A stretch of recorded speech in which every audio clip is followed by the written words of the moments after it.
Bago po tayo magumpisa, gusto ko po magpasalamat sa lahat ng masugid na sumusubaybay. Marami pong salamat sa inyong lahat. Lalo na po sa mga solid subscriber.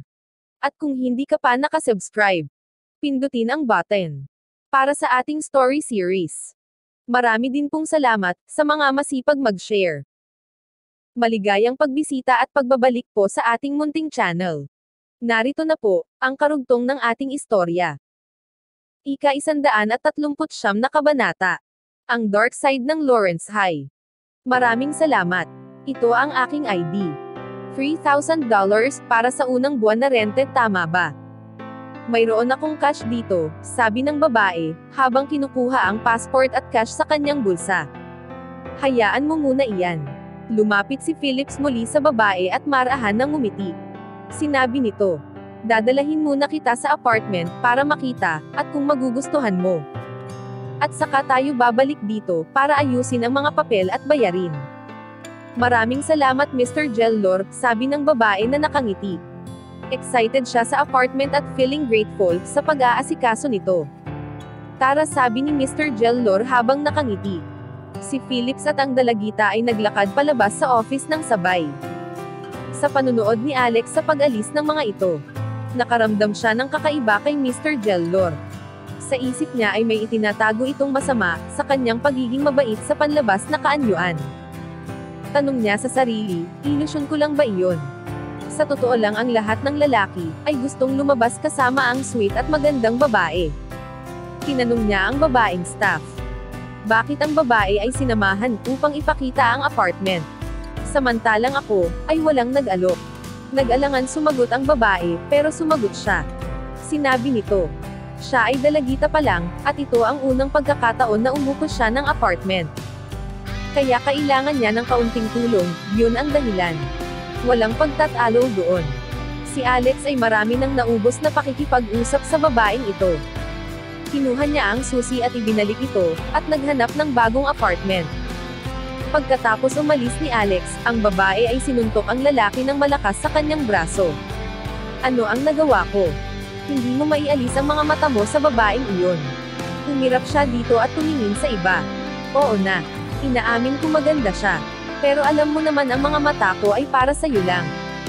Para sa akin ikaw ang pinakamagandang babae sa buong mundo.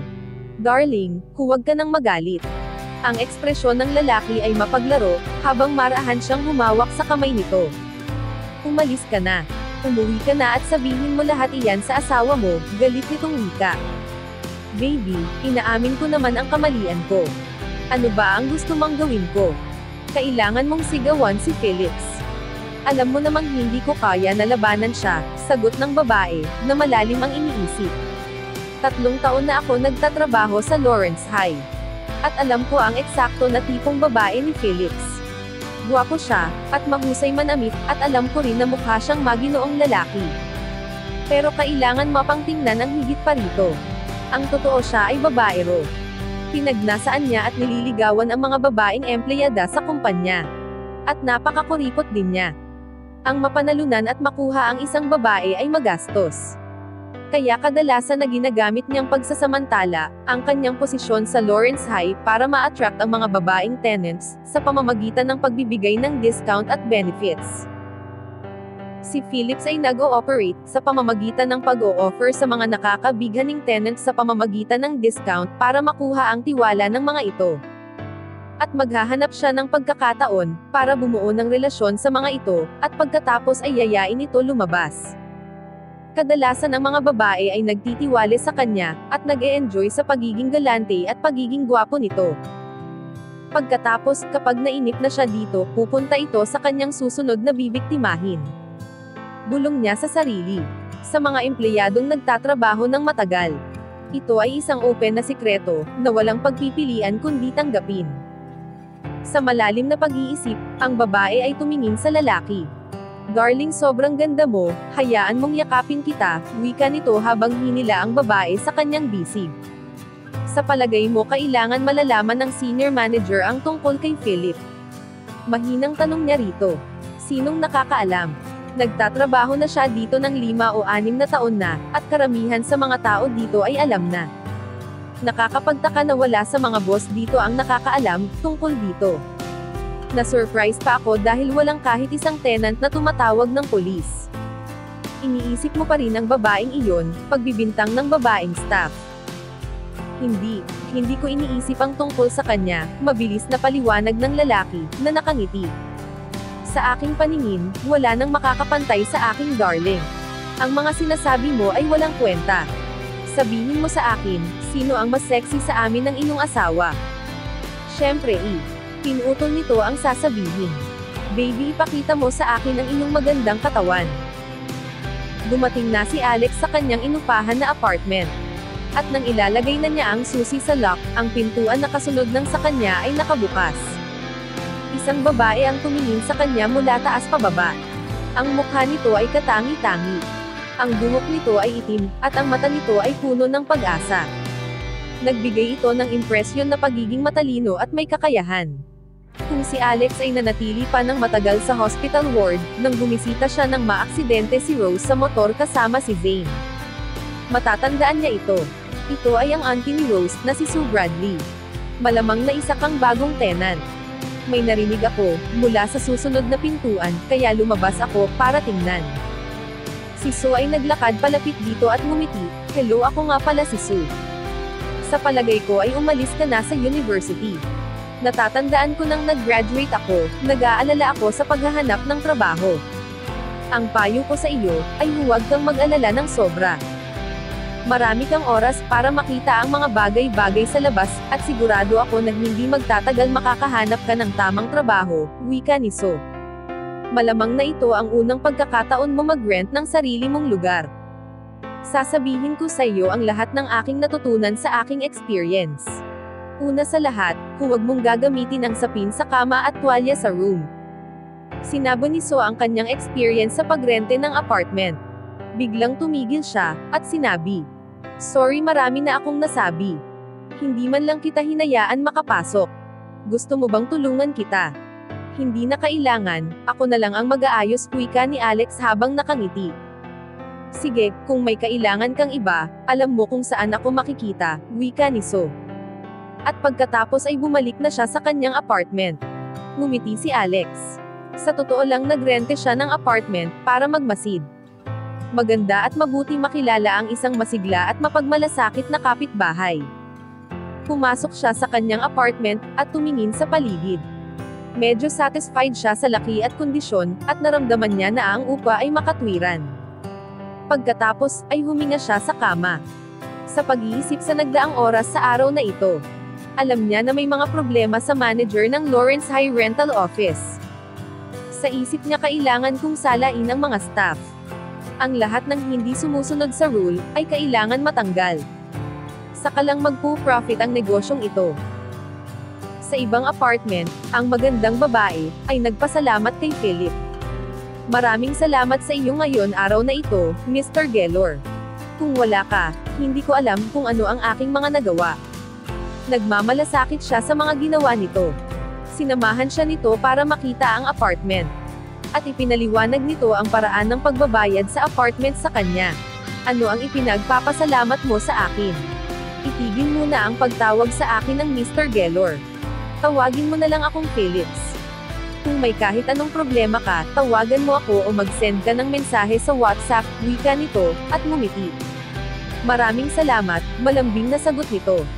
Dahil kararating mo lang sa New York, malamang ay pagod ka. Hindi na kita iistorbuhin. Magpahinga ka mabuti sa iyong bagong tahanan. Wika ni Phillips, at naglakad palabas sa pintuan. Bye Phillips, maraming salamat. Ang babae ay nakatayo sa pintuan at kumakaway. Pagkatapos ay bumalik sa loob. Nang makita ng manager na bumalik na ang babae sa loob, inilabas nito ang cellphone. Tiningnan nito ang Instagram ng babae, at may ilang ngiti sa mukha nito. Pinindot ang button. Mukha na siyang ibang tao, mula kanina. Nang simulan niyang tulungan ang dalagitang babae. Sa kanyang labi. Sa loob ng isang buwan, ang aking little darling, ay mapapasa akin.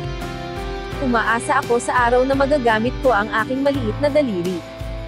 Nasa kama ka palagi tuwing gabi, naghihintay sa aking pagbisita. Ang kakaibang babae na ito, ay perpektong target.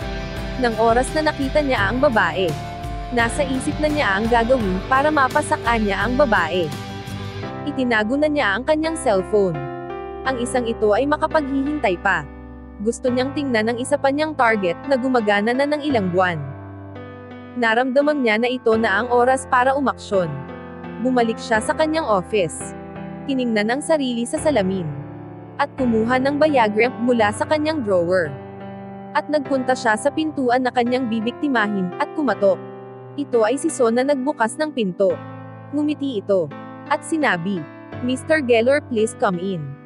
Medyo kinakabahan siya, habang binuksan ang pinto.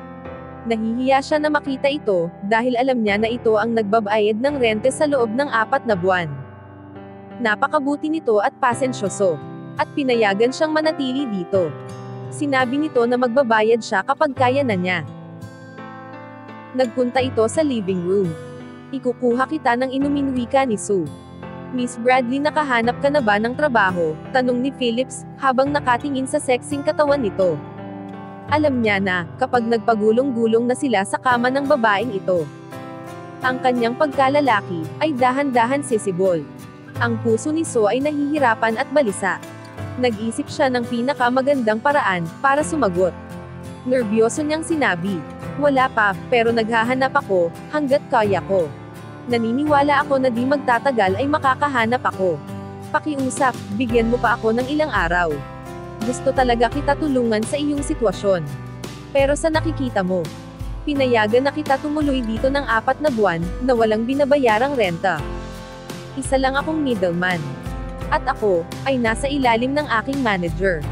Ang mga salita nito, ay lalong nagpabalisa kay Sue. "I'm sorry, hindi ko gusto na ilagay ka sa ganyang kondisyon. Naiintindihan ko, kailangan ko nang umalis." Ayaw niya na magkaroon ito ng problema sa kanya. "Sa palagay ko ay hindi ka pa pwede umalis. Ilang araw na ang nakalipas ang Lawrence High, ay bago na ang may-ari. At sigurado ako ang bagong may-ari, ay ayaw ang ganitong sitwasyon. Kapag nalaman niya na pinayagan kita manatili dito ng 4 na buwan, na hindi nagbabayad ng upo. Hindi lang, babayaran ko ang upo mo, sigurado din ako, na mawawala ang kinabukasan ko sa kumpanyang ito," wika ni Phillips na may pag-aalalang tono. Ano, hindi inaakala ni Sue na ang pananatili niya dito ng 4 na buwan, na walang upo, ay magdudulot ng masamang kapalit sa position manager. At alam niya na hindi niya kayang bayaran kaagad ang kabuuang rente na $8,000. "I'm sorry, hindi ko gusto na ipahamak ka. Kasalanan ko ito, ano ang kailangan kong gawin?" Balisang wika ni Sue.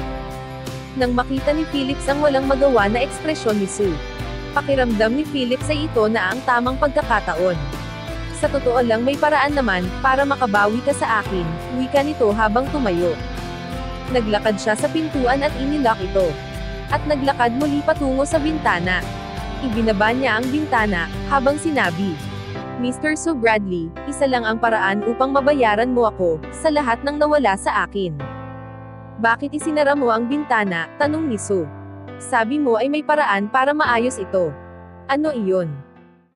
Ika-140 na kabanata. Ang matchmaker. Si Phillips ay naisara na ang bintana. Talagang nasiyahan siya sa sandali ng pag-asa, kapag ang silid ay nagiging madilim. At hindi pa alam ng babaeng kasama niya kung ano ang mangyayari. Palaging ganito ang nangyayari sa paningin niya, sa mga babaeng nangungupahan. "Miss Sue Bradley, marami na akong nagawa para sa iyo. Kailangan malaman mo kung bakit ako naging mabait sa iyo." Tumalikod ito. Sa loob ng madilim na kwarto, ang kanyang mukha ay naging maledyoso, na dahilan upang kabahan ang puso ni Sue. Naramdaman niya na ito ay ibang tao na, simula nang isara nito ang kortina. "Ano ang sinasabi mo, Mr. Geller? Buksan mo ang kortina, masyadong madilim dito. Ayaw ko ng ganito." Nagpunta siya sa bintana, at nang bubuksan niya ang kortina, hinawakan ang kanyang kamay. Sumigaw ito, at na-shock. Natakot siya nang makita ang malademonyong ngiti nito sa mukha. "Ano ang ginagawa mo? Bitawan mo ako." Sa nakaraan, sa isip niya si Phillips ay matulungin, may malambot na puso, at tumutulong sa mga nangangailangan. Ngayon ay napagtanto niya, may mali dito. Pero kinukumbinsi pa rin niya ang kanyang sarili, na nagkakamali siya. Tinulungan na kita ng sobra-sobra. Sue, dapat naisip mo na gusto talaga kita. Sa pagtingin sa magandang mukha sa kanyang harapan, si Phillips ay tumaas pa ang pagnanasa. Sabi nito, paligayahin mo ako ngayon, at hahayaan ko na ang 4 na buwang renta mo. At pwede kang manatili dito, hanggat gusto mo. Nang makita ni Sue, ang mapagsamantalang mga mata nito. Sa wakas ay naiintindihan na niya kung gaano kalala ang sitwasyon. Ano ang sinasabi mo, bitawan mo ako. Sumigaw siya, at pinilit makawala dito. Pero mahigpit na hawak siya nito, at hindi siya makawala kahit anong pilit niya. Ang demonyong liwanag sa mga mata nito, ay lalong lumiwanag. Hawak ang kanyang 2 kamay ng isang kamay nito. Inilabas nito ang pambalot sa at Viagra, mula sa kanyang bulsa, at iwinagayway ito sa harapan ni Sue. Sinabi nito, huwag kang matakot. Nagpunta ako dito at handa. Ang mga Viagra na ito ay ginagaranti ko, na mararanasan mo ang ecstasy, na hindi mo pa nasusubukan sa buong buhay mo. At tandaan mo, magbabayad ako ng 8,000 para bilihin ka, sa isang gabi. Isang magandang kasunduan ito. Dapat ay magpasalamat ka. Bitawan mo ako. Bitaw. Si Sue ay lalong kinabahan nang makita ang Viagra at pambalot ng Alam niyo na po iyon. Kung hindi, nasa episode 1 po, maraming salamat. Ang kanyang takot ay lalong lumala at sumigaw ng malakas. Bitawan mo ako, walang hiya ka. Bitawan mo ako. Napakaganda mo, halika, magsimula tayo sa sofa. Ang isip ni Phillips ay nakafocus sa kung ano ang mangyayari. Hinila niya ito patungo sa sofa. May biglang malakas na kalabog. May nagmamadaling mga katok mula sa pinto. Anong nangyayari dyan? May sumigaw mula sa kabilang pintuan. Miss Bradley. Si Phillips ay naabala ng ingay. Napaisip siya. Alam niya na ang susunod na apartment ay walang laman. Ang mga tao ba na naglalakad ay narinig ang sigaw niya? Kahit sino pa ito, alam niya na wala siyang pagpipilian, kailangan niyang ihinto ang kanyang ginagawa. Pinakawalan niya si Sue. Siraulo ka, sigaw nito, at tinuhod sa kanyang Prae. Si Phillips ay napatiklop sa sakit. Mas masakit pa ito kaysa sa isang panganganak ng sanggol. Si Sue ay tumakbo sa pinto, at binuksan ito, at pumasok si Alex. Ano ang nangyayari? Pag-aalalang tanong ni Alex. Wala, mapapahiya si Sue kung sasabihin niya ang mga nangyari. Gayunpaman ang ugat ng problema, ay ang hindi niya pagbabayad ng renta. At wala naman talagang nangyari. Nag-aalala siya na baka husgahan siya ng mga tao kung malalaman na siya ay pinagtangkaan na halayin. Ngayon umalis ka na, sinigawan ni Sue si Phillips. Nakahawak ito sa kanyang at hindi makatayo ng diretso. Kahit na nahihirapan, umalis ito pero wala siyang planong sumuko. Inimbitahan ni Sue si Alex na manatili para uminom. Binuksan niya ang kurtina, at umupo sa tabi nito, sa sofa. Maraming salamat sa mga nagawa mo ngayon. Medyo natatakot pa rin siya ng kaunti. Kapag naiisip niya ang nangyari. Ang taong iyon ba ay pinagsamantalahan ka? Huwag ka nang magsalita pa ng kahit ano. Hindi ito katulad ng iniisip mo. Kapag ginawa niya muli iyon, pipisain ko ang kanyang bola, wika nito na may kaunting ngisi. Natahimik si Alex. Sa pagtingin sa ekspresyon ni Sue, alam niya na tama siya. Si Phillips ay inaabuso siya. Nang sandaling iyon ang television at air condition ay hindi na gumana. Nagpunta si Sue sa bathroom, at nakita niya na wala na ring tubig. Ano ang nangyayari? Tanong ni Alex. Bago pa makasagot si Sue. May malakas na katok mula sa pinto. Nang buksan niya ito, 2 staff member ang naglakad papasok, at walang galang na sinigawan siya. Kailangan mo nang umalis ngayon, sabi ng isa. At kailangan mong bayaran ng 4 na buwang renta, sa lalong madaling panahon. Ikaw ay blacklisted sa lahat ng agent ng syudad. Hanggat hindi mo nababayaran ang rente dito sa amin, hindi ka makakaupa sa lahat ng apartment dito sa New York. Sabi ng 2 lalaki. Bilisan mo, umalis ka na dito. Kung makikita ka pa namin ngayong gabi, pupwersahin kang ilabas dito. Pagkatapos, ay umalis na ang 2 lalaking staff. Ganito pala ang ginagawa ni Phillips sa isip ni Alex. Siya ay pinakawalan ang mabigat na paghinga. Nang maalala niya kung paano siya napaniwalag, na tinulungan siya ni Phillips dahil sa pagiging mabuti nito. Naramdaman niya na siya ay katulad ng tanga. Hindi niya rin maintindihan na, gusto lang nito makatabi siya, at maisakatuparan ang balak nito. Nagsimula siyang mag-impake ng kanyang mga bagahe. May pupuntahan ka bang iba? Pag-aalalang tanong ni Alex.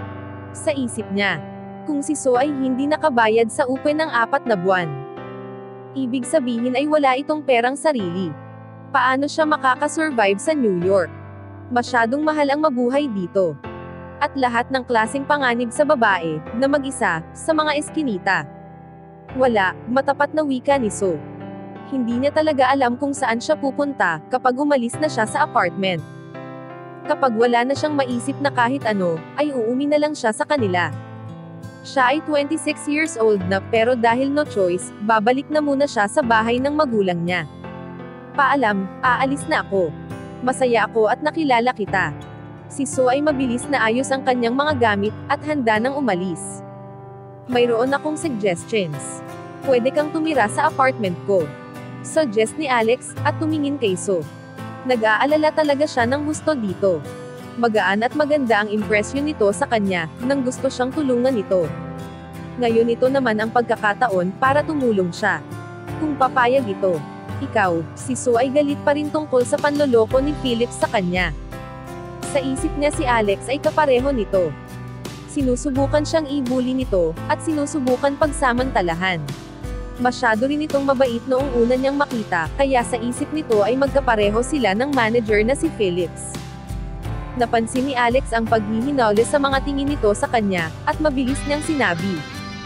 Huwag mo akong pag-isipan ng masama.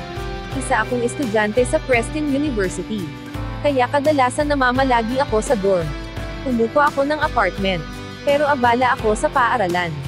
Kaya wala akong plano na manatili muna dito. Totoo, hindi ka nagsisinungaling, napapaisip na tanong ni So. Pangako hindi ako nagsisinungaling sa iyo. Kung nag-aalala ka, pwede mong palitan lagi ang lock. Kung gusto ko bumisita, kakatok ako lagi. Wala akong susi para makapasok. Maagang paliwanag ni Alex. Kung hindi mo pa rin alam kung dapat mo akong pagkatiwalaan. Naiintindihan ko naman mabuti iyon. Ang kahit sino ay mararamdaman iyon, pagkatapos ng mga nangyari. Pero natatakot ako na, magiging mapanganib sa iyo ang manatili sa kalsada. Mayroon akong $800, gusto kong kuhain mo ito. Pwede kang umupo ng kwarto sa mga guest house, hanggang makabalik ka sa iyong sarili. Habang nagsasalita siya, inilabas niya ang cash na $800 mula sa kanyang bulsa. Kahit anong tingin ang gawin ni So kay Alex. Hindi niya makumbinsi ang sarili na nagsisinungaling ito. Maayos pa rin ang pakiramdam niya dito. Sige, sabi nito. Gusto kong magstay sa iyong apartment. Maraming salamat. Pakiusap, itago mo na ang pera mo. Mayroon pa akong kaunti dito. Gusto mo ba akong tulungan na ilipat ang mga gamit ko sa iyong apartment? Sige, nakangiting sagot ni Alex. At tinulungan niyang dalhin ang mga bag nito, patungo sa kanyang apartment.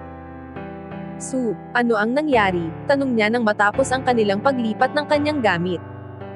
Napapaisip siya sa mga suliranin nito, at hindi maintindihan kung paano ang isang matalinong babae na katulad niya, ay natapos sa ganitong sitwasyon, at hindi makabayad ng kanyang apartment.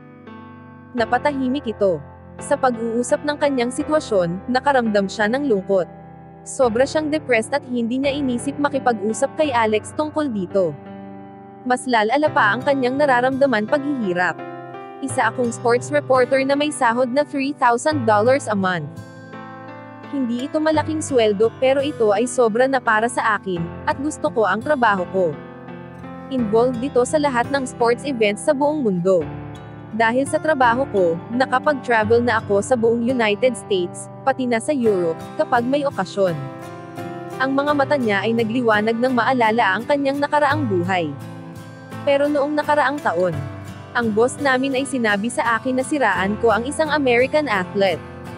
Kaya tinanggal niya ako, at imposibleng makabalik na sa trabaho ng sports. Si Alex ay nabigla, pero malaki ang paggalang niya para kay So. Ikaw ay hindi ka panipaniwala na napakatapang, at malakas, wika ni Alex. Ngumiti ito at sumagot. Wala akong alam sa pagiging matapang, at malakas. Hindi ko lang kaya gumawa ng sa palagay ko ay mali. Nang sandaling iyon ang cellphone niya ay nag-ring. Nang makita niya ang pangalang Jade sa screen.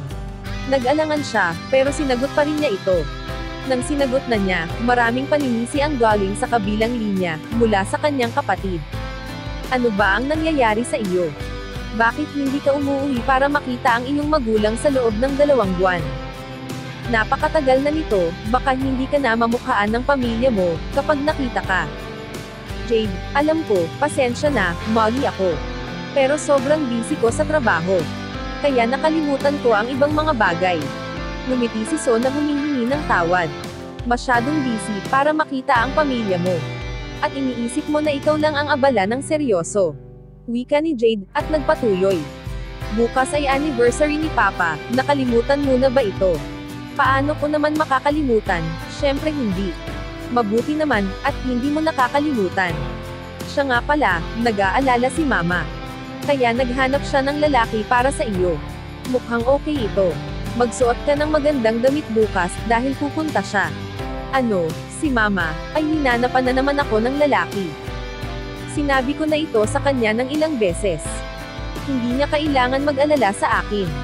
Miserable ang itsura ni Sue. Hindi mo masisisi si Mama, kung nag-aalala siya para sa iyo. Sa edad mo, mas dapat na mag-alala ka sa iyong sarili, sa katotohanan na hindi ka pa kasal. Hindi mo talaga alam kung ano ang makabubuti para sa iyo. Magkita tayo bukas. Natapos na ang pagsermon ni Jade, at tinapos na ang tawag. Mabilis na tinawagan ni So ang kanyang mama, upang tanungin ang lalaki, na irereto sa kanya. Bago pa sila magsalita sa isa't isa, pareho silang nasa bad mood. Kaya nagsimula ang pagtatalo, at natapos ito kaagad. Tinapos ng mama niya ang tawag na hindi sumasang-ayon. Anong problema? Tanong ni Alex nang makita ang walang magawa na ekspresyon nito. Ang mama ko, ay patagang naghanap ng partner ko. Gusto niya na makipagkita ako dito bukas. Ayaw ko, kapag sineset up niya ako. Kaya bakit niya ito ipinagpatuloy? Galit si So, at ang kanyang mukha ay namumula. Bigla siyang may naisip na idea. Tumingin siya kay Alex at mahinang nagtanong. Alex, ano kaya kung magpanggap ka na boyfriend ko? Na naman, sa isip niya. Noong una si Karen Young, tapos si Kelly Phillips. Ngayon, kakakilala niya lang, magpapanggap na naman siya para dito. Hanggang dito na lang po muna. Sana po, ay nagustuhan nyo ang ating story series. Sa mga bagong tagapakinig, mas okay po kung mag-uumpisa kayo sa episode 1. Maraming salamat po sa pakikinig. Pwede po bang humingi ng subscribe? Bilang pagsuporta sa ating munting channel. Hanggang sa susunod po muli. Stay safe and God bless.